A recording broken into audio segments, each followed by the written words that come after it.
Seja muito bem-vindo ao VVCast, um espaço onde serão compartilhadas histórias e experiências de grandes personalidades do universo agroempresarial brasileiro pelas lentes do direito. Essa é uma iniciativa do Veríssimo Viana Advogados, um escritório full service voltado para empresas e para o produtor rural. Se quiser saber mais, acesse www.vv.adv.br.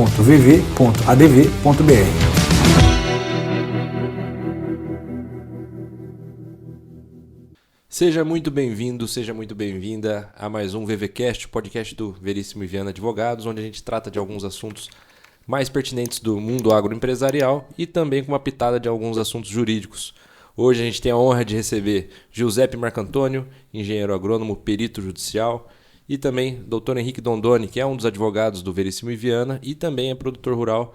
E hoje a gente conta com a honra de poder ouvir as histórias e lições que eles têm para compartilhar conosco. E pensando aqui no cenário atual, a gente está num ano totalmente atípico para o mundo do agro, né? Enchentes, queda de preço, tanto da arroba quanto dos grãos de soja, enfim, são uma somatória de fatores que têm jogado os produtores rurais para um universo de dificuldades, né? Então, antes da gente comentar esses assuntos, gostaria de ouvir de vocês um pouquinho da biografia, quem são vocês, começando pelo Giuseppe Marcantônio. Quase falei só o sobrenome, hein, Giuseppe? É tão difícil, né, Assir, Rafael, obrigado pelo convite. É uma satisfação estar aqui, fazer parte desse projeto. Espero que a gente consiga agregar de alguma forma.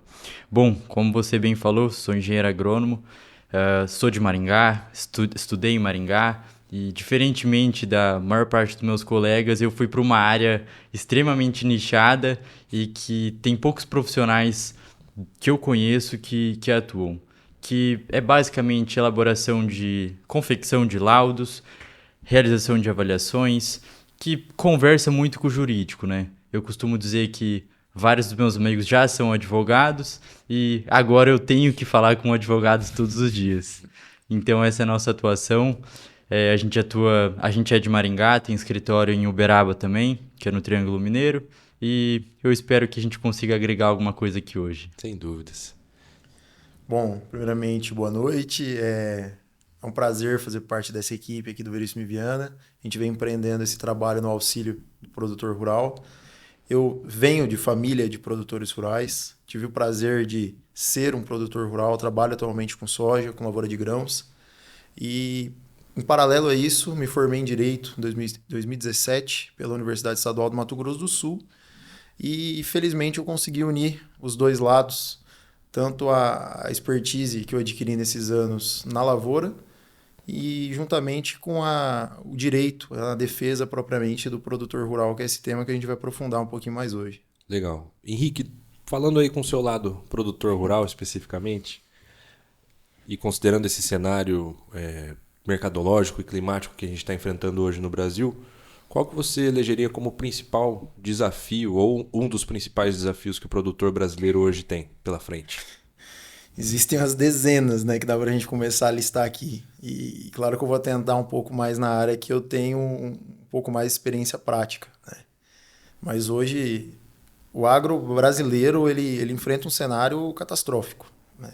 Desde as enchentes que a gente teve aí no Rio Grande do Sul, mas não especificamente nesse ano. Os últimos 3 anos, o deságio do arroba bovino, a queda expressiva no preço dos grãos, né? A gente há 3 anos atrás falava em soja quase R$200 a saca, que causou um boom, uma comoção ali que todo mundo quis plantar soja, mas quedas extremamente significativas, insumos muito altos e na verdade o produtor de hoje, ao meu ver, ele não é produzir a parte mais fácil, vamos dizer assim, não que seja fácil, mas ele tem que se tornar um empresário. Então, a pecuária que meu avô movimentou há 40, 50 anos atrás, não é a pecuária que meus pais e meus tios desenvolveram há 20 e não é a que minha família desenvolve atualmente, né?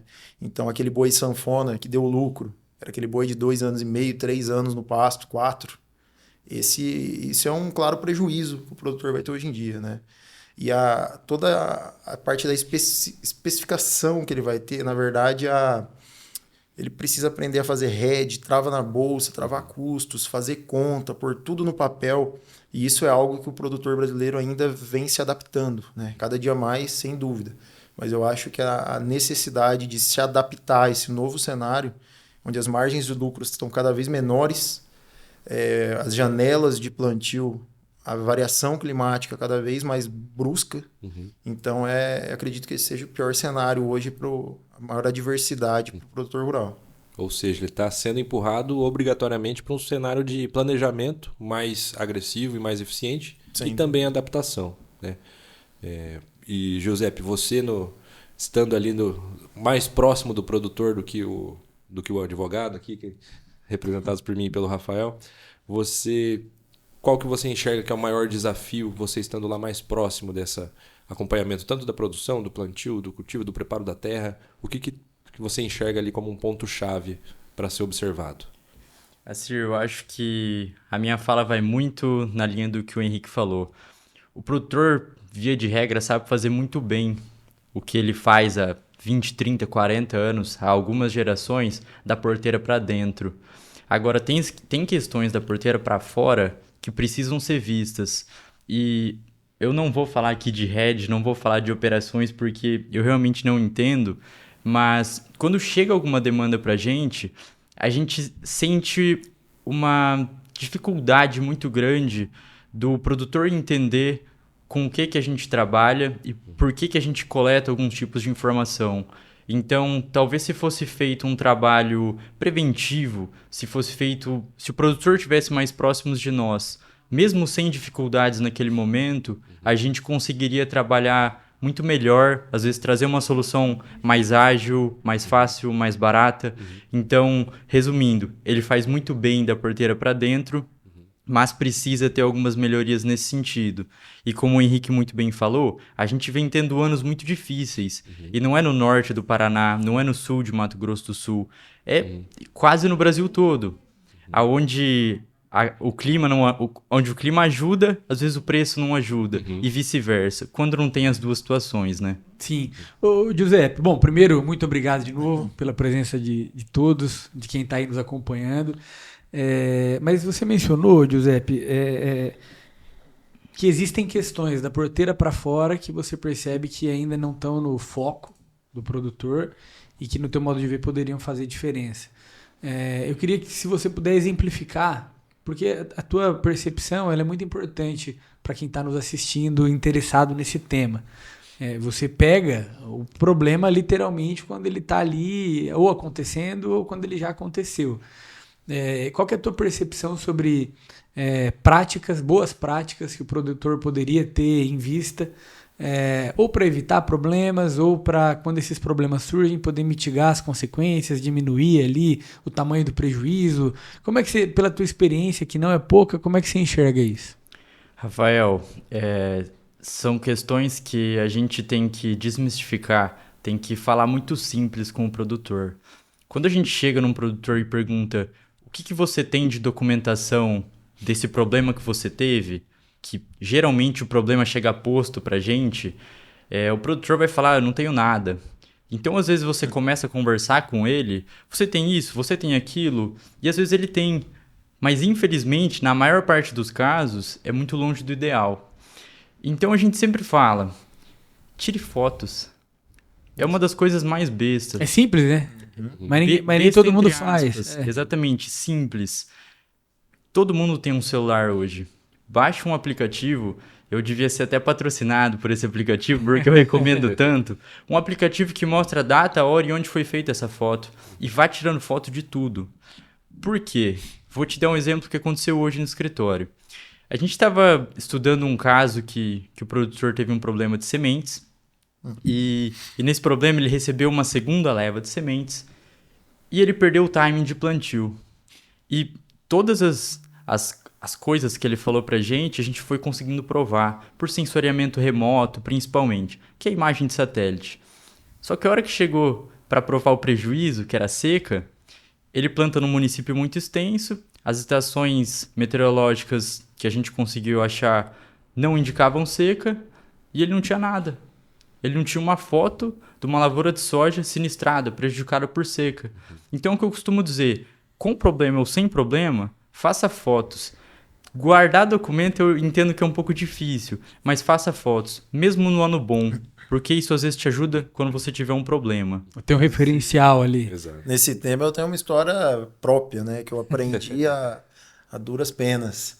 Eu mesmo fui, no meu primeiro ano de plantio, sendo advogado, tendo um pequeno entendimento sobre lavoura, compramos a semente compramos inclusive em outro estado, ela demorou para chegar, chegou ali no momento de plantio, a janela é muito curta, a gente precisa acelerar isso ao máximo. Peguei ainda ali uma amostragem, mandei para o laboratório, mas plantei a semente, né? Resumindo, a gente teve 1% de emergência, se foi muito. Tivemos 40 milímetros de chuva em cima, palhada de milheto, cenário perfeito, né? Fomos dormir tranquilo depois daquela chuvarada. Inclusive tive que cessar o plantio porque ficou muito úmido, uma terra de argila. E a emergência foi basicamente zero. E depois chegaram os laudos, né? Comprovando que a semente ela até tinha certa viabilidade, mas o vigor dela era inexistente. Então era uma semente que apresentou problema provavelmente no tratamento.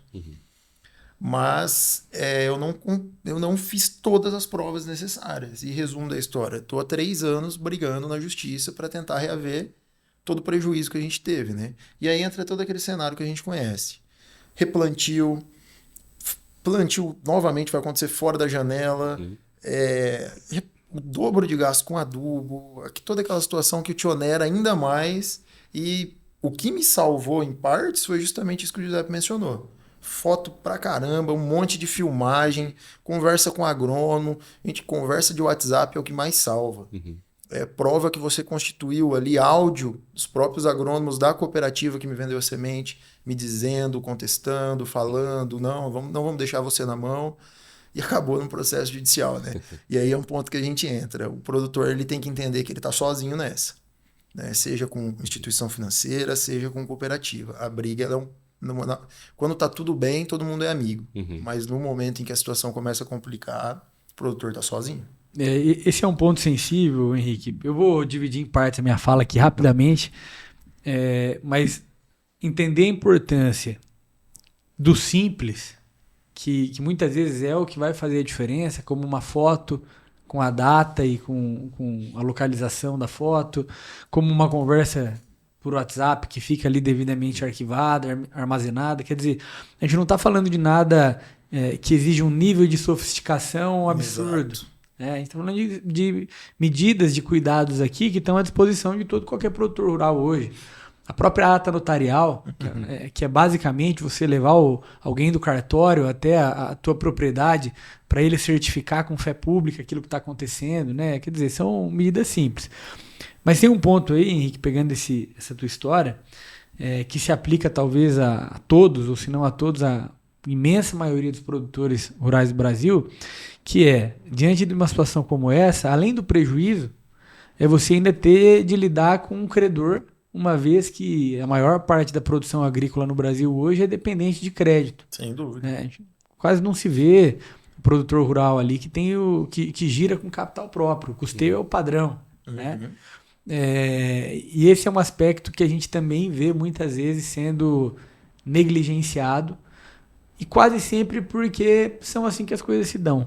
Né? O produtor está acostumado a ir lá no banco X, eu não vou nominar para a gente não ter problema, mas no banco X, no banco Y, ele confia no gerente com quem ele convive há 20, 25, 30 anos, não problematiza algumas coisas porque esse é o padrão, mas a gente sabe que quando o problema vem, essa falta de cuidado com algumas questões que são relativamente simples, às vezes é o que faz a diferença entre conseguir proteger, salvar a propriedade ou não.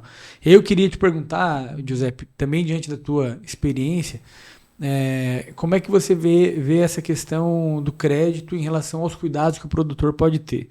Quer dizer, vamos pegar um exemplo hipotético aqui.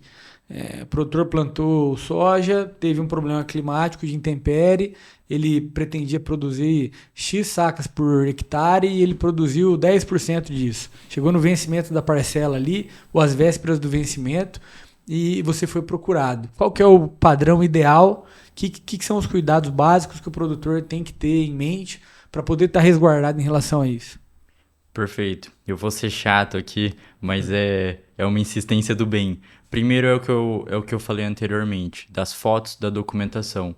Faça fotos. Mostre que, vamos voltar no caso do Henrique só porque é um bom exemplo, que você plantou adequadamente, que as sementes estavam certas na linha, na profundidade adequada. Mostra tudo isso. 3, 4 fotos às vezes é suficiente. E daí já voltando para sua pergunta, tenha fotos de tudo, guarde os documentos. E daí entra um ponto um pouco mais sensível, na minha visão, que é organização.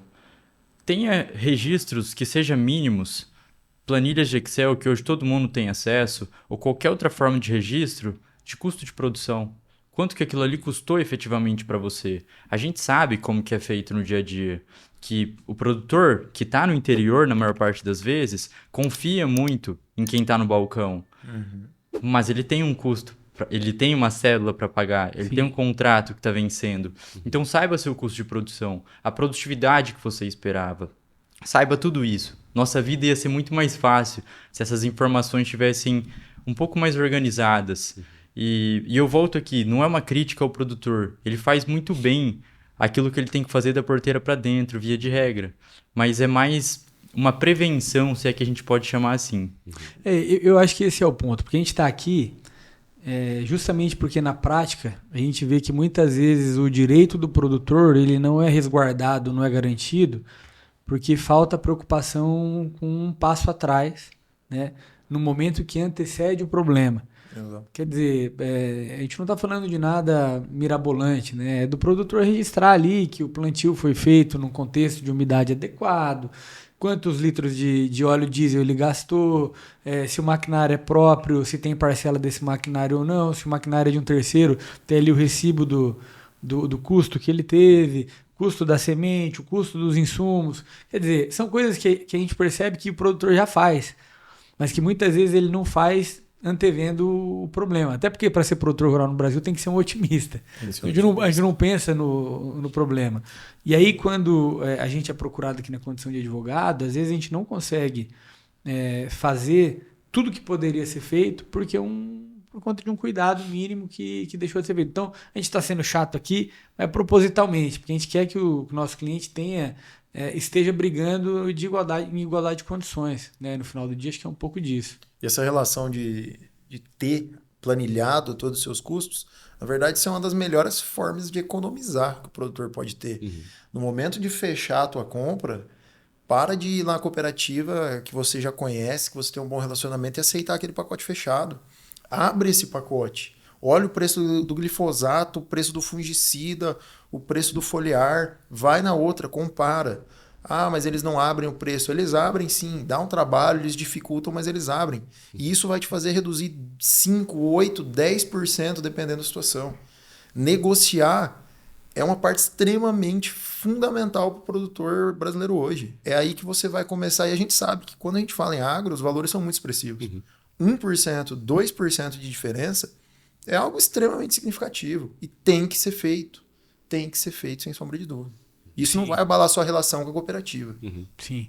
Mas, bom, às vezes as coisas fogem do esperado, fogem do padrão. Às vezes a expectativa de renda que se tinha, seja por uma adversidade climática, seja por uma questão macroeconômica que afetou o preço da commodity, independentemente do motivo, muitas vezes a capacidade de pagamento que o produtor tinha no momento que ele tomou o crédito, ela se desvirtua, ela muda no meio do caminho. Eu vou quebrar um pouco o protocolo e vou fazer uma pergunta para você, Silvio. Qual que é a opção que o produtor tem hoje, produtor rural, quando chega no momento de pagar o custeio, a operação de crédito, de aquisição de maquinário, qualquer que seja a natureza ali, e por alguma adversidade esse dinheiro não existe? Perfeito, Rafa. Nisso a gente pode dividir aí o tipo de conta em basicamente 2 tipos, né? Uma que vai enquadrar como um crédito rural bancário, que tem uma previsão, uma proteção no manual de crédito rural, e vai ter também as situações em que o produtor fez uma dívida diretamente com a cooperativa, onde ele adquiriu insumos, fez lá uma CPR, e não necessariamente é um dinheiro que passou pelo sistema financeiro e tudo mais. Para um e para outro a gente tem uma solução jurídica na qual a gente vai se apoiar para buscar o quê? Que o produtor cumpra a sua função social, que é produzir dentro da sua terra, produzir alimentos e se fortalecer. A gente tem uma lei de política agrícola nacional aí que está vigindo há mais de 30 anos, que define isso de forma muito clara. O crédito rural é para fortalecer o produtor. Só que na prática a gente vê um desvirtuamento disso. A gente vê cooperativas crescendo cada vez mais como se fossem empresas para dar lucro, e também a gente vê bancos crescendo em cima do crédito rural. Então, desvirtuando aí o que seria o correto, que o que seria, no fim das contas? A prorrogação. Né? Então, o produtor ele tem o direito de pagar a conta que ele fez com a produção. Porque ele fez essa conta única e exclusivamente para produzir. Ninguém, em sã consciência, vai querer colocar mais de R$1 milhão embaixo da terra e torcer para chover ou não. Tudo isso requer um planejamento muito sério e também um propósito muito bem definido. Né? E o que a gente vê é o banco, às vezes, não cumprindo a sua função social enquanto o produtor está cumprindo a sua função. Né? O banco deveria fortalecer o produtor e não negar a ele um direito aí de pagar a sua conta de acordo com a sua capacidade. Que existe para isso, a gente tem que lembrar. O crédito rural existe para isso. E o banco que se colocou no mercado, a cooperativa que se colocou no mercado, ela está, dentro da sua atividade, abraçando esse risco. Então, o que a gente tem que cobrar daqui para frente, é o que a gente busca fazer diariamente, é que esse risco seja dividido entre o produtor e o financiador. Eu acho que uma forma muito bacana de linkar o que o doutor Azir acabou de dizer, o que o Giuseppe mencionou, é a necessidade do produtor se antecipar o vencimento dessas dívidas, porque senão ele vai se encontrar num cenário completamente pressionado. No momento em que ele está vendo que aquela lavoura sofreu com uma seca no enchimento de grãos, aquela lavoura, ou mesmo nessa questão da pecuária, que o arroba bovino despencou aí mais de 50%, basicamente 50%, vamos lá. É se antecipar e buscar uma assessoria adequada para fazer esses laudos, para demonstrar ao banco as frustrações que ele sofreu. O que o produtor, via de regra, faz? Espera essa dívida vencer, ou, na verdade, ele não espera. Ele busca auxílio com o gerente da instituição financeira dele, que hoje a gente pode afirmar, ele não tem autonomia para resolver o problema dele. Tá? Esse gerente ele tem uma ordem, basicamente, de tentar renegociar, mas o que a gente vê todos os dias é induzir o produtor a esperar essa dívida vencer, enrolar o produtor, e quando isso acontece, a instituição financeira vai lá, negativa o produtor, negativa o avalista, e começa aquele terrorismo para cima do produtor, aquele desespero que ele vai perder a terra. O avalista tenta tomar um crédito para produzir, e normalmente é uma pessoa próxima, um cunhado, um irmão, um amigo de muitos anos ali, que está impedido de produzir porque você não pagou sua dívida. E aí o produtor, ele entra... O produtor, via de regra, é um cara muito honesto, um cara muito correto. Ele entra até mesmo uma depressão, vamos colocar isso. Ele entra em completo desespero, não sabe o que fazer, procura novamente a instituição financeira e acaba se submetendo a uma renegociação abusiva. E isso poderia ter sido antecipado, com um laudo adequado, com um pedido administrativo feito ao banco, que eu acho que a doutora Cir até pode mencionar um pouquinho melhor o que seria esse pedido, ou mesmo o nosso Giuseppe aqui, né? Esse pedido administrativo, ele nada mais é do que a gente expor para o banco que financiou qual que é a situação atual da produção que o banco financiou, que o banco aceitou financiar. Então a gente tem que sempre lembrar que, para ser liberado esse crédito pelo banco, ele aprovou um orçamento de aplicação que previa lá no final das contas, no fim de passada toda a produção, descontado todos os custos, ia dar um lucro suficiente para pagar essa operação, para pagar a manutenção da atividade e para o produtor sobreviver, se preparar para a próxima safra. Só que a gente muitas vezes não vê isso acontecendo, né? Por falta de informação. Né? Dentro dos próprios bancos, às vezes a gente vê essa desinformação, dizendo que esse direito não existe, ou que ele tem uma limitação X, Y ou Z. Então, a nossa batalha aqui ela começa em espalhar informação. Né? Exato. E o que seria esse requerimento de prorrogação? Nada mais é do que uma carta juridicamente escrita, ou seja, tem que ter o apoio de um advogado para que sejam invocadas as normas corretas. Né? Existem diversas resoluções do Banco Central, então a gente tem que procurar o caminho correto para dar a melhor solução para esse produtor. Porque se ele faz isso com o modelo da internet ou com o modelo que pegou de um amigo, pode ser que ele esteja dando um tiro no próprio pé, né? Exatamente. E aqui também entra um trabalho que é imprescindível, que é do engenheiro agrônomo, né, Giuseppe? Esse trabalho que você já mencionou de levantar os custos de produção, a expectativa de produção e o quanto foi produzido sem um contexto de documentos, ele é muito mais complicado, mas também não é um impeditivo, no fim das contas, né? Sem sombra de dúvidas. Eu até ia fazer um comentário. O Henrique foi muito feliz no que ele falou do produtor se antecipar ao problema. Muitas vezes, como eu já disse, o problema está posto e a gente não tem como mudar o clima que não depende da gente, mas a gente tem como fazer algumas outras coisas. E nesse sentido, a gente está tendo muita procura de produtor que vem carregando muita frustração de safra. E daí entra muito na área de vocês, que vem aceitando uma renegociação no balcão do banco, na mesa do gerente, e vem carregando isso até o momento que se torna insustentável. E que muito provavelmente não vai ter capacidade de pagamento para pagar toda aquela bola de neve que virou com a produção. O que não é o que a gente busca e não cumpre com a função social que o Assir muito bem falou.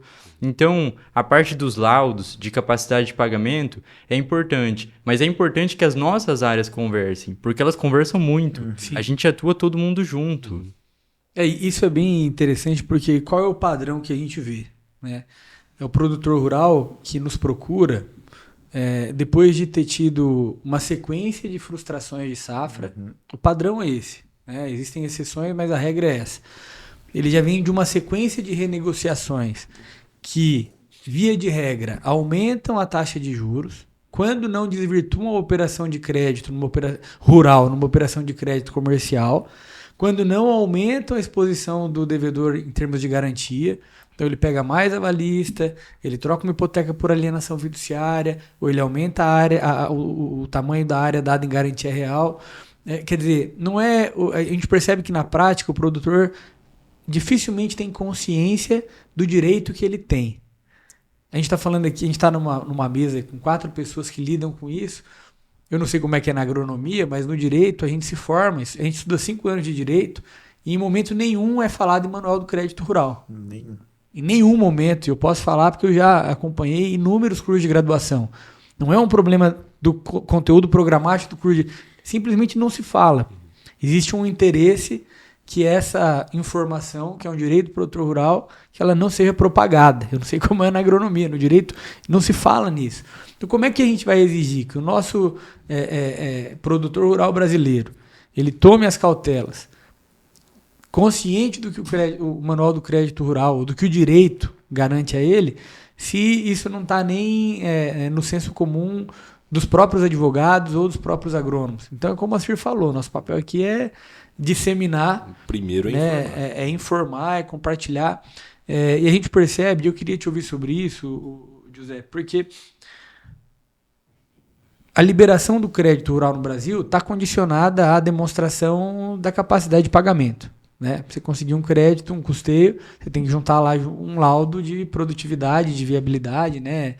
Enfim. Qual que é o cuidado que o produtor tem que ter em termos de capacidade de pagamento, né? Seja numa frustração de safra, enfim, numa etapa em que ele ainda está negociando com a instituição financeira, para tentar demonstrar isso? Já é importante levar um laudo de frustração, de demonstrativo de capacidade de pagamento, ou não? Ele vai só acompanhado ali das informações básicas, da tua experiência aí, o que você vê que funciona, nos colocando no lugar do produtor rural que está passando por isso agora e que não sabe o que fazer. Quer dizer, ele não sabe se ele vai lá no balcão do banco e renegocia, ele não sabe se ele força para tentar uma prorrogação, um alongamento. O que a tua experiência te mostra como uma decisão mais acertada nesse momento? Eu acho que o mais prudente é ele primeiro fazer uma capacidade de pagamento real, que ele consiga pagar com produção. Não que os números fiquem bonitos e ele pague em 2 anos, o que às vezes ele vem carregando há vários, mas que ele faça com os números dele, baseado na realidade dele. Se a média dele de produtividade é X, faz com X ou faz com 0,8X, porque ele já vem carregando frustração, ou seja, a gente já vem tendo problema mercadológico, climático. Então, vamos colocar um fator nisso, vamos considerar essa possível frustração, porque se der certo, a capacidade vai ser honrada, a dívida vai ser paga. E se der errado, vai dar menos errado, vamos dizer assim. Então eu diria, faça com base na realidade. Só que para fazer com base na realidade, o que o Henrique falou, de ter uma planilha, de tirar 8%, conseguir 5% no custo final de produção, é muito importante. Porque senão você nem sabe qual é o seu custo de produção. Você fala, eu paguei tanto na semente, eu gasto tanto com insumo, mas o que é o custo de produção do produtor rural? É basicamente tudo. Porque o sustento dele vem daquilo. Então tem que ter manutenção familiar, tem que ter depreciação, tem que ter tanta coisa que normalmente não consta em capacidade de pagamento. Quer dizer, não é tão simples quanto fazer ali uma conta de padaria e engolir goela abaixo o que está sendo sugerido, né? Pô, a gente não precisa aprofundar muito essa questão para entender que é matematicamente impossível que você consiga, tendo tido uma frustração de 100% de safra, como é muitas vezes o caso, que você vai conseguir recuperar aquele prejuízo em uma ou duas safras seguintes. É impossível. Então, quando a gente vê um alongamento em 2 anos, a gente já sabe que aquilo não vai ser honrado. Não faz sentido nenhum o produtor aceitar essa situação, a menos que ele faça conscientemente de que ele está só protelando o problema. Né? A gente está indo para uma realidade de crédito rural cada vez mais escassa, pelo menos essa é a expectativa para o Plano Safra do ano que vem. E somado a isso, a gente vê em virtude disso, a gente vê a necessidade do produtor estar cada vez mais atento aos números, né, Henrique? Sem dúvida. Na hora de se endividar, enfim. Primeiro, você tem que ter um pé muito no chão para saber o quanto você pode, o risco que você pode assumir, né? Porque conseguir o dinheiro muitas vezes é fácil na instituição financeira. E agora, essa renegociação, por exemplo, que você mencionou de 1 ano, pergunta para qualquer produtor do mundo. Você perdeu uma safra, não conseguir arcar ali com o seu custeio, levar esse custeio arrastado, tomar um novo custeio para poder produzir, imaginar que você vai pagar 2 safras em uma, isso não existe, gente. Isso não existe. E eu costumo dizer que a instituição financeira faz um trabalho de formiguinha.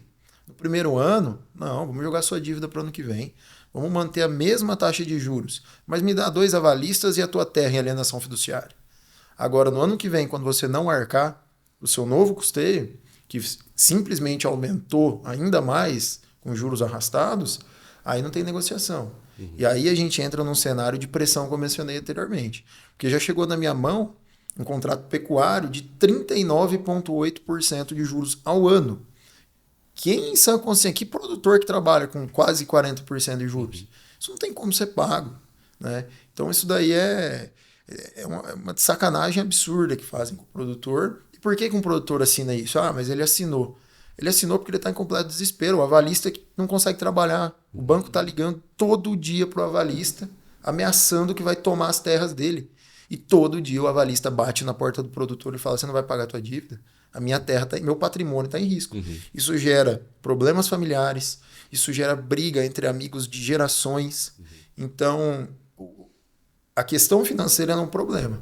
Mas o fator psicológico, eu acho que ele é um problema muitas vezes ainda maior, que leva o produtor a desespero, quando não até mesmo a suicídio, como o caso que a gente já presenciou por aí. Sim. Então e a gente percebe assim, o padrão, o perfil do produtor rural no Brasil é um perfil de bom pagador. Exatamente. Da pessoa para quem o fio do bigode vale mais do que uma assinatura. A pessoa que tem um grande constrangimento e não conseguiu honrar, cumprir aquilo com que ele se comprometeu, né? A gente percebe na prática que muitas vezes esse empurrar com a barriga é por constrangimento mesmo, por não saber como comprar essa briga, como né? comprar, Alguém tão grande. como enfrentar o problema, né? Como lidar com o gerente, com quem a pessoa está convivendo há 20 anos. Tem um ponto também muito bacana que no momento da renegociação do balcão, a gente às vezes se esquece, não se atenta, né? Mas além das vezes da mudança de juros, dos juros abusivos, existe aquela famosa vendinha casada que a gente já conhece tão bem, né? Então a gente tem até um estudo do AproSoja Mato Grosso que fala um custeio de 8% adicionado a todas as vendas casadas que acontecem ali usualmente, pode chegar até às vezes a 16% de custo efetivo total. Então é algo que você não repara no momento que você está assinando aquele seguro de vida, que você está fazendo aquele título de capitalização, e você tem isso como se fosse uma coisa comum. Não, uma mão lava a outra, eu estou te ajudando. Aquela verba que a instituição financeira está te fornecendo, quando a gente está falando num Pronaf, num Pronamp, um Moderfrota, isso daí não é verba da instituição, é uma verba do governo federal destinada ao fomento do agronegócio. Então a instituição financeira ela não tem direito nenhum de exigir aquilo de você. E além de alterar suas taxas de juros, construir um cenário que vai te amarrar lá na frente, ela te enfia um absurdo de vendas casadas que oneram ainda mais seu custo de produção. Né? Isso é mais um absurdo que a gente vê acontecer todo dia e o produtor entende isso como algo sendo normal.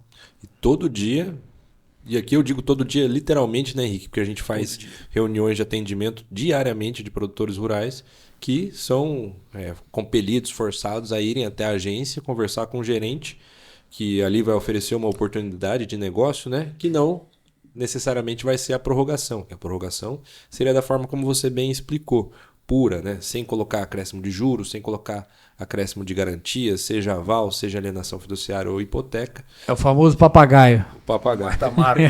Mata-mata. E o que tem que ficar claro para o produtor é que ele tem sim o direito já garantido pelo STJ, né? O nosso Superior Tribunal de Justiça já bateu esse martelo. Então você, produtor, tem o direito de alongar sua dívida por 6, 8, 10, 12 anos, de acordo com o seu laudo de capacidade de pagamento, e não cabe ao banco deliberar sobre isso. Esse é um ponto importante, que muitas vezes não é enfrentado com a devida importância por ignorância mesmo, né? Não existe limite para prorrogação, para o alongamento da dívida. Você tem que alongar de tal maneira que você consiga pagar, honrar aquela renegociação com a produção. Exato. Então, se forem necessários, vamos pegar o exemplo do Rio Grande do Sul agora. Uhum. Tiveram as áreas devastadas. A gente conversava sobre isso mais cedo, né? Sim. Não foi uma frustração climática que o ano que vem a gente recupera. Não tem como. As áreas que demoram 10 anos para serem preparadas viraram pó. Quer dizer, o Henrique... Estou diante de dois especialistas que entendem mais do que eu. A gente recebeu um mas cliente, toda a riqueza da terra, ela foi lavada. Exatamente. A gente recebeu um cliente essa semana, eu fiz a reunião com ele.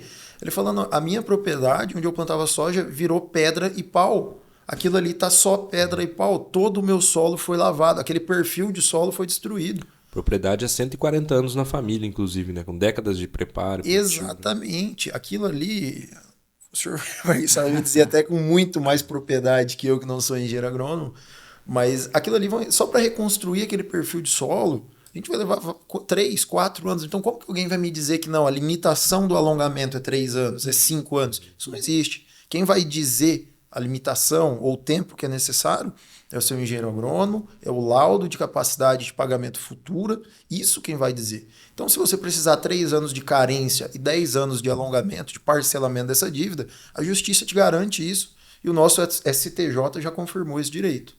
Então, Giuseppe, para pegar esse exemplo do Rio Grande do Sul, a gente está falando de, vamos pegar uma área que ficou lá debaixo d'água. Quanto tempo o produtor precisa para voltar aquela área para o soja, por exemplo? Voltar para o soja às vezes é rápido. Vamos falar que no ano seguinte ele volta para o soja. Mas e voltar ao soja produtivo como era? Que ele investiu os 140 anos, não, mas que ele investe há 30 anos produzindo soja na região. Perfil de solo, todas as correções feitas, todo o conhecimento que ele tem daquela propriedade. E ele falou uma coisa que é muito interessante e nos choca. A gente que não é advogado, mas está no mundo do Poder Judiciário, nos choca um pouco. Parece que o Poder Judiciário, com todo respeito, é descolado da realidade do agro. Não gosto de generalizar para não ofender quem não merece, mas eu conversei, por exemplo, com um juiz bem perto daqui da gente, em Maringá, há uns 2 anos, bem depois de 2 safras ruins, que era milho safrinha 2021 e soja 21-22. Só relembrando, milho safrinha foi uma das piores geadas que a gente teve e soja foi uma das piores secas, um seguido do outro.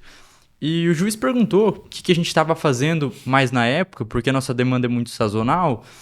E eu falei, a gente está trabalhando muito com perdas de todos os tipos, seja alongamento de dívida, seguro rural, contratos agrários, todas as bombas estouraram.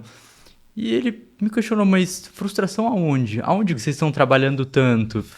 E aquilo me chocou de um jeito, e a justificativa dele foi, porque eu não moro aqui na comarca, que é de interior, mas eu venho de uma cidade maior, passo na rodovia, e eu vejo o produtor ali todo dia, com o trator, com a colheitadeira, com o pulverizador. Então, eu achei que estava tudo normal.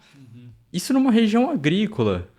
A gente está falando aqui pertinho de Maringá. Então, às vezes, colocar as coisas no Poder Judiciário, deixar aquilo claro e mostrar que não é má fé, que é a realidade, é uma dificuldade que a gente, como perito, como assistente técnico, enfrenta todo dia. E por isso que é tão importante caminhar junto, trabalhar junto. Sim. É um senso comum, né, de quem não está imerso nessa realidade, achar que o produtor rural no Brasil é super protegido, que ele tem incentivos injustificados. A gente percebe, é um senso comum de quem não está ali na lida, entendendo os desafios e as dificuldades. Mas não é por acaso que a gente tem, não só no Brasil, como no mundo inteiro, o direito estabelecendo um ordenamento jurídico protetivo ao produtor rural. Não é uma coincidência, não é efeito de lobby, é porque de fato existem adversidades que não são comuns a outras áreas. A gente costuma dizer, usar esse jargão, né? A fazenda é uma empresa a céu aberto, literalmente, né? Exposta a adversidades, a dificuldades que a gente não vê. Quer dizer, todo negócio tem os seus desafios, mas quem é que tem uma empresa que não tem telhado? Começa por aí. É complicado. E no final do dia a gente percebe que essa defesa também existe para tentar equilibrar uma balança que, via de regra, é desequilibrada. Vou pegar o exemplo do crédito. Quantas vezes a gente não analisou uma cédula de crédito de um custeio de R$1 milhão?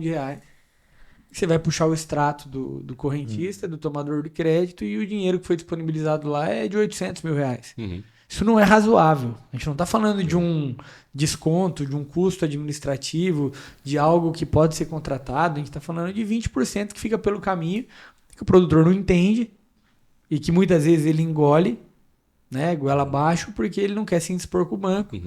Que é outro medo. Quer dizer, se eu me dispor com o banco esse ano, como é que eu planto ano que vem? O que é aquela velha chamada que a gente vê toda vez? Mas eu vou entrar na lista negra do banco e eu nunca mais vou tomar crédito se eu brigar com ele, se eu levar a instituição para a justiça. E não é assim que funciona. Sim.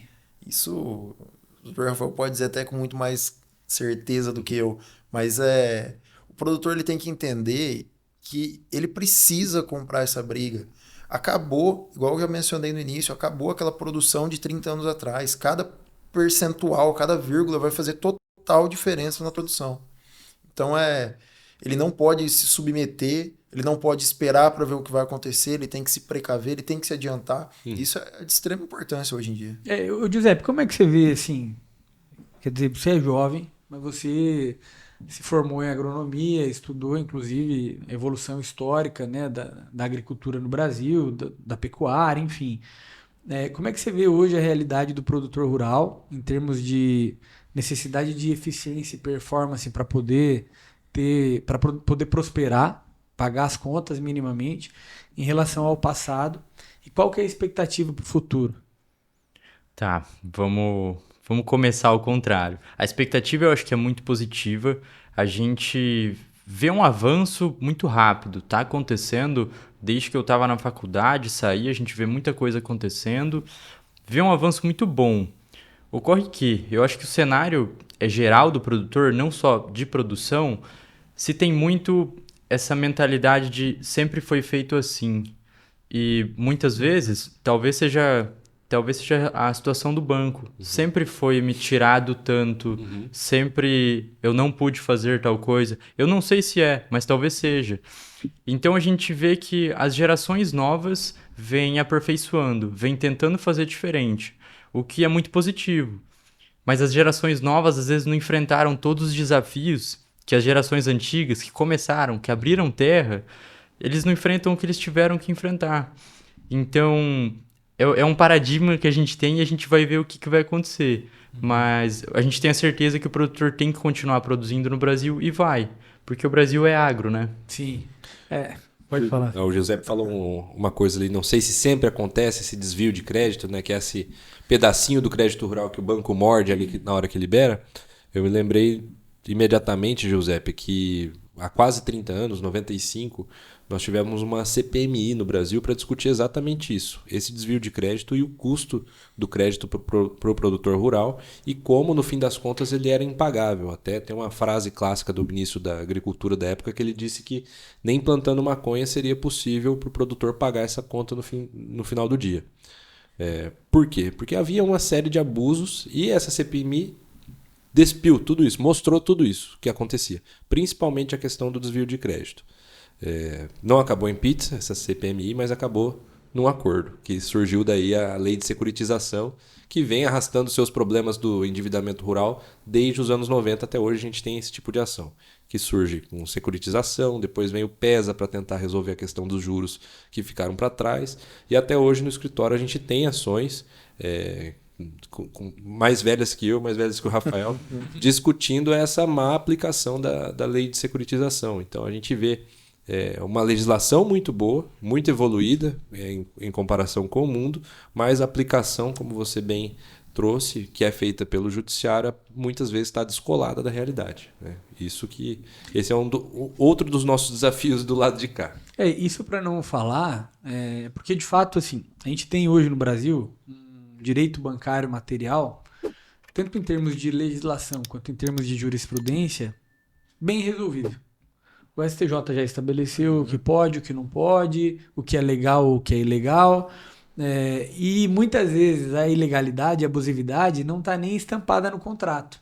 Porque quantas vezes a gente já não se deparou diante de casos em que a taxa de juros estabelecida contratualmente estava dentro do limite, dentro da taxa média de mercado, mas quando a gente ia para análise matemática, entender o que de fato estava sendo aplicado e atribuído, aquilo não refletia o que tinha sido contratado. E esse é um problema no Brasil que não diz respeito só ao direito bancário, que é o descumprimento contratual puro. Puro, exato. Quer dizer, eu vou te cobrar X, na hora que você vai para a conta, cobrou X mais 50%. Né?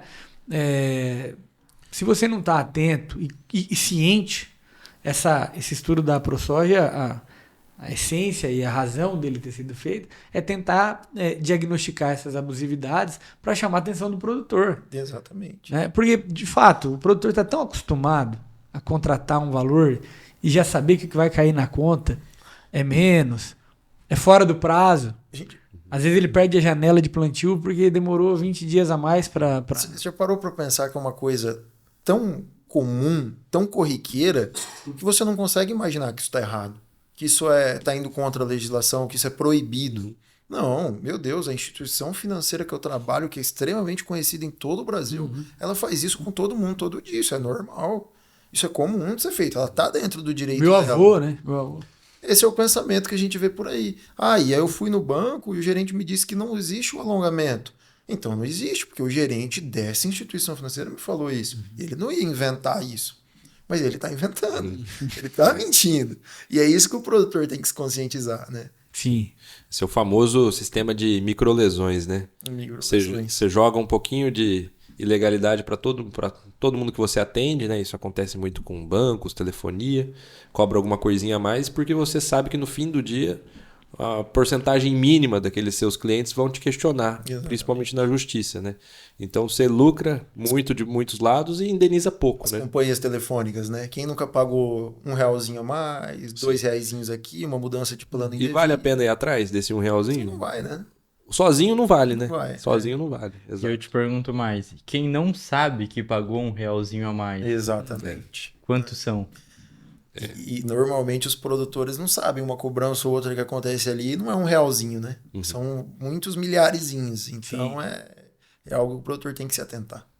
Ô Giuseppe, você falou de seguro, né? Que quando o juiz te perguntou com o que é que você estava trabalhando, você falou de frustração e tal, e também falou de seguro agrícola, né?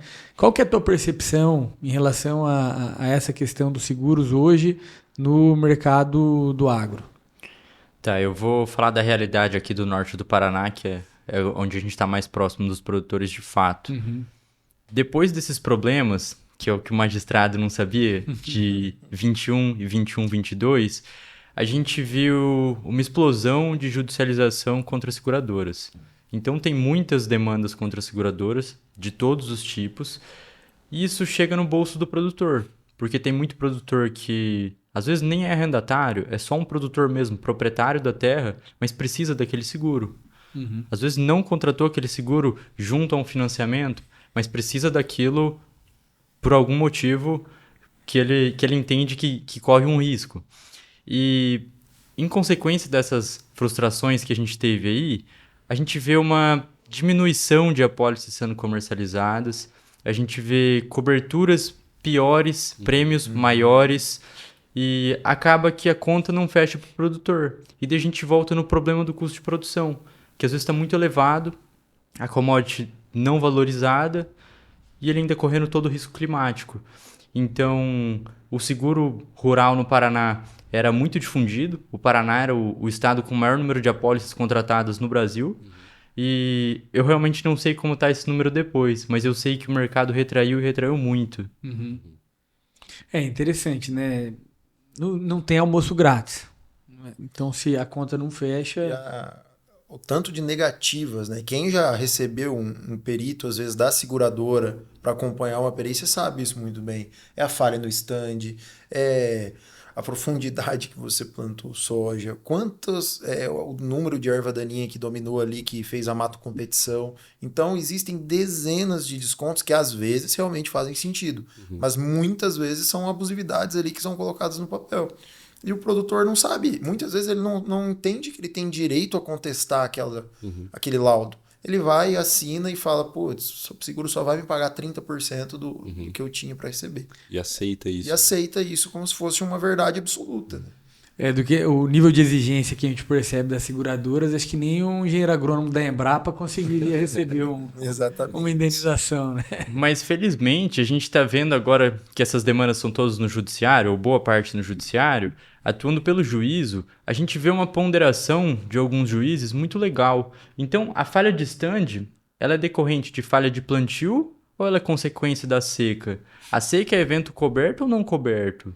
A gente começa a ver esse tipo de discussão que me anima, porque óbvio que existe sim falha de stand, existe sim erva daninha por falha de aplicação, falha de plantio, mas também existe consequência de evento coberto, que é seca. Existe consequência de outras coisas que muitas vezes não era visto. A agricultura não é uma ciência lógica como todo mundo... Não é cartesiano. Exatamente. Perdão, mas eu acho que mais uma vez a gente volta no que a gente falou a noite inteira, a opção de se precaver, né? Por que não contratar uma perícia particular? Entrar em contato. Obviamente, acompanhe a perícia da seguradora, mas traga um perito próprio. Filma, registra, tira foto. Você vai ter provas ali para contestar tudo isso que está no laudo da própria seguradora. De fato, porque a quantidade de negativa genérica que a gente vê é assustadora, né? Quando a gente fala em Proagro, quem recebeu o Proagro esse ano, eu não sei. Porque todo cliente que aparece na nossa porta, o Proagro não me pagou. Né? E é mais um ano que está apertando os requisitos, assim como o seguro privado, né? Então, é uma situação que causa ainda mais preocupação para as próximas safras, né? Pessoal, encaminhando aqui para o nosso fim de conversa, agradecendo mais uma vez a presença do Giuseppe, agradecendo a presença do Dr. Henrique, Rafael, meu parceiro, que está sempre aqui comigo. Gostaria de deixar registrado aqui o convite para que todos acompanhem os nossos próximos episódios do VVCast. Se inscrevam, aliás, no nosso canal no YouTube, nos sigam no Spotify. Rafael, gostaria de deixar algum recado final para a galera? Não, só agradecer mesmo, dizer que o @ de todo mundo vai estar na descrição do vídeo aqui, então sigam Dr. Henrique, Giuseppe, são experts para ajudar a gente a lidar com essas dificuldades mesmo, né? Ser produtor no Brasil não é fácil, mas é algo que a gente vê brilhar os olhos dos nossos clientes, as gerações, a gente tem certeza de que isso vai continuar. Então o nosso papel aqui, tanto no VV quanto no VVCast, que é esse projeto de podcast, é de fato trazer informação, é trazer gente qualificada para poder ajudar quem gera riqueza no Brasil a poder enfrentar esses desafios de igual para igual. Missão cumprida, então. Missão cumprida. Estamos com duas pessoas muito qualificadas. Então, Henrique, muito obrigado. Giuseppe, obrigado. E ficam aí com a palavra para os encerramentos. O meu encerramento é só um, gente. O agricultor brasileiro é o cara mais honesto que tem, então continua fazendo seu trabalho, mas vamos se antecipar ao problema, né? A gente sempre sabe, não espera chegar até o final, faz seu laudo, tira sua foto, procura uma assessoria especializada, se for o caso, mas se antecipa, porque isso vai auxiliar vocês cada vez mais. Daqui para frente, esse cenário vai ser cada vez mais necessário, né? E o Henrique já falou quase tudo que eu tinha que falar, mas não tenha medo de perguntar quando o problema vier. É constrangedor, de fato é. Ninguém gosta de passar pelas situações que a gente trabalha, mas não tenha medo de perguntar. Mande uma mensagem, marque um horário, faça o que precisar fazer, mas pergunte, se informe. A informação está aí, mas tem que ser informação de qualidade também, porque hoje em dia a gente tem de tudo. Então, esse é meu fechamento. Eu agradecer ao Assir e ao Rafael pelo convite, satisfação enorme estar aqui. Eu não te cumprimentei no começo, é um prazer estar do seu lado. A gente já estava conversando ali fora antes. Meus parabéns pelo projeto. Obrigado, gente. É isso. Nos acompanhem. Um abraço.